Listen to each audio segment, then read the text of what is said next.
Il était une fois un garçon qui pensait tout savoir. Il vivait dans la maison de son père, entouré d'amour, de repas chauds, de regards bienveillants. Mais un jour, ce garçon a regardé son père et lui a dit: «Donne-moi ma part, ce qui me revient. Je veux partir, vivre ma vie.» Le père l'a regardé avec tristesse, mais sans colère. Il a accepté. Il lui a donné sa part, et le fils est parti, sans se retourner. Loin de la maison, il s'est cru libre. Il a tout dépensé. Vite, trop vite. Fête, faux amis. Plaisir éphémère. Puis, plus rien. Plus d'argent. Plus d'amis. Plus d'espoir. Il s'est retrouvé à nourrir des cochons.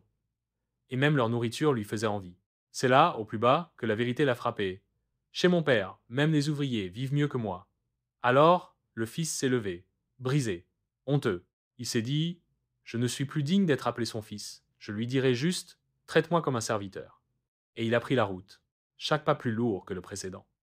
Chaque souvenir de la maison lui brisait un peu plus le cœur. Mais ce qu'il ne savait pas, c'est que son père l'attendait, tous les jours, les yeux fixés sur la route, le cœur tendu vers l'espoir. Et puis un jour, le père l'a vu, de loin, sale, amaigri, tremblant. Mais c'était son fils. Et là, le père a couru. Oui, il a couru. Pas lentement, pas dignement. Il a couru comme un fou d'amour. Il l'a serré dans ses bras. Il l'a embrassé. Et avant même que le fils n'ouvre la bouche, le père a crié: apportez-lui des habits neufs, une bague, des sandales. Tuons le veau gras. Mon fils était mort, et il est revenu à la vie.